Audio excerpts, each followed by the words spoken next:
Well, thank you, Mr. Chairman. I'm also impressed by the way the knowledge of the four of you have about this, and I think it's very helpful to know that there are members of Congress who have taken this kind of interest. I think all four of you deserve tremendous credit for dealing with a very difficult problem. I'd like Congressman Wolf to ask you this. You indicated the UN has done nothing. And I think back on Iraq when the UN didn't do much and various other circumstances. I was wondering if you could expand on that in terms of if, and I'm assuming your statement is correct, and we're all generally familiar with the problems of Sudan, but if they have done nothing, why have they done nothing? Is it a lack of will or a lack of enforcement mechanism? And then you went on to say that diplomacy has failed as well, and you might comment on that as well. Based on what's happening there, I assume these statements are absolutely correct, but I'm wondering why, when it was such an obvious problem, something hasn't happened before now. The powerful really just don't hear the powerless at times. The very reality is if you read Samantha Power book, Problems from Hell, and I'll have my office call your office to give you the title, make sure I have it right, you'll see the UN stood by, and Kofi Annan was head of peacekeeping when the Serbs were standing there and the Muslims were marched out of Srebrenica, and they did nothing. In fact, the UN forces actually pulled back.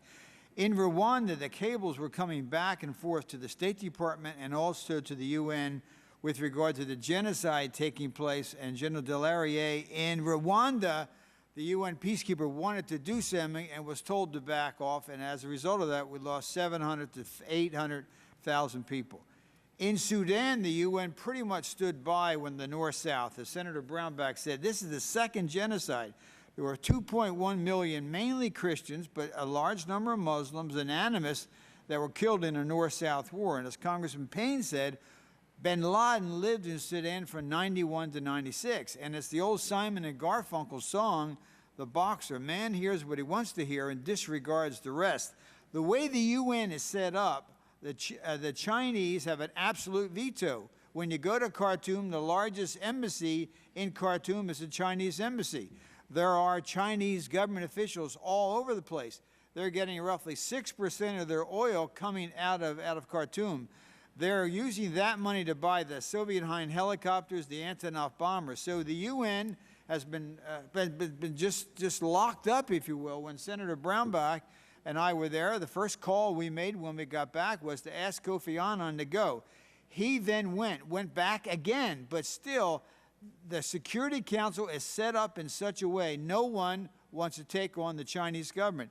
And quite frankly, this Congress has not been particularly courageous in taking on the Chinese government. The violation of human rights in China is unbelievable. I mean, it is beyond, conditions are worse today in China than they were when they got MFN.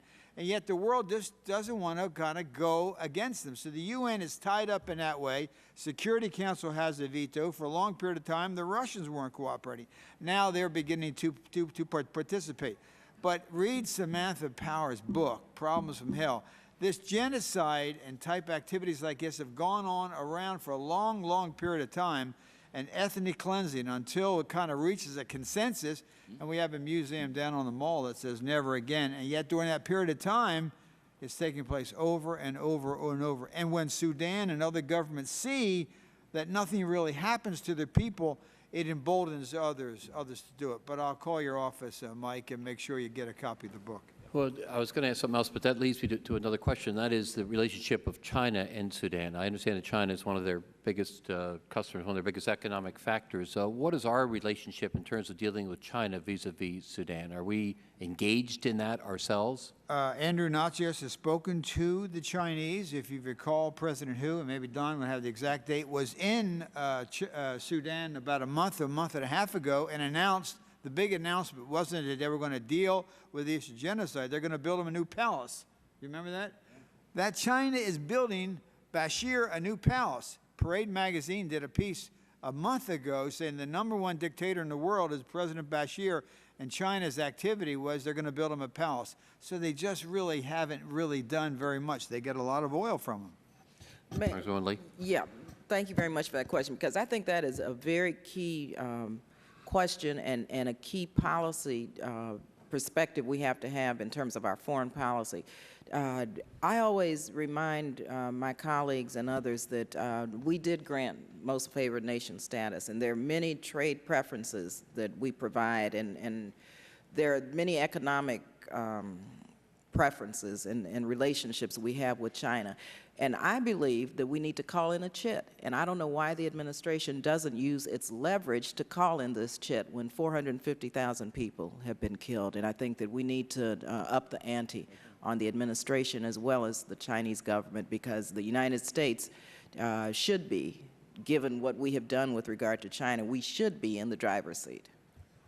Thank you, Chairman, Congressman. Senator? if I could, Congressman, just responding to part of this divestment, not a part of it, a big part of this divestment effort is aimed right at the Chinese, because this is the leverage point. This is, the investment is being done primarily by Chinese companies, not exclusively, but primarily by Chinese companies, and sometimes, or a lot of the time, with Western resources.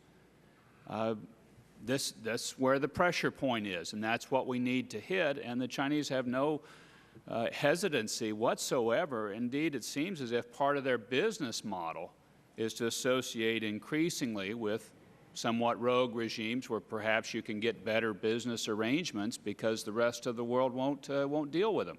Well, I think we should make them pay a price for that business model, and this is part of it, and it's something we need to do soon. We need to do it now.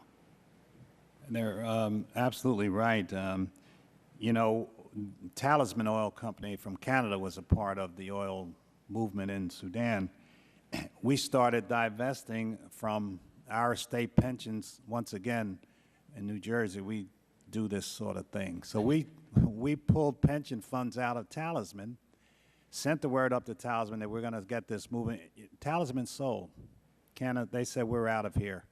Of course, there was someone to buy it, but that's a clear example of how pressure really works. And as Ms. Lee said, you know, we had this NFSNS, the most favored nation status, which sounded too nice because we knew China was evil, so they changed the name to PTR. I mean, what is it? Permanent trade relations. That doesn't sound so nice, you know. We have a way of doing with these words, you know. But we have this relationship with China. The military said they're getting too strong. They sent up satellites. But our big corporate entities can't get to China fast enough. They're waiting for that 380, I guess, that holds 500 people so they could put all the businessmen on the rush to China to get the good deal. On the other hand, China is fueling the worst dictators in the world. And so another instance of how this country needs to come up with a policy. Where do we stand? Do we love them or hate them? Is it defense that hate them and the business that love them? I mean, we can't have a national position on China. So they are on the Security Council. They've threatened anytime a strong resolution would come up, they say we're going to veto it. So water it down. We may let it go through. That's what's been happening in the Security Council, those 5 permanent members. Thank you. Thank you. I want to thank you, Mr. Castle. I want to go quickly to Congressman Ruskman, a freshman member from Illinois, for questions, please. Thank you, Mr. Chairman. I was pleased to hear State Senator Jackie Collins mentioned from Illinois, who really led the charge in the Illinois General Assembly, and I was pleased when I served with her to co-sponsor that measure. Just a question to all of you that have a lot more depth and background on this, to anybody that can just answer a couple questions. How is this distinguished from the South African effort? It seems to me like this bill does 2 things. It, number 1, requires disclosure to the Securities and Exchange Commission for those publicly traded companies that are doing work. And then secondly, it says that the U.S. government is not going to contract with any of those companies. Is that all we did in South Africa, or was the South African sanction actually a broader sanction, which was an actual prohibition against other companies from doing business in South Africa? Do you understand my question?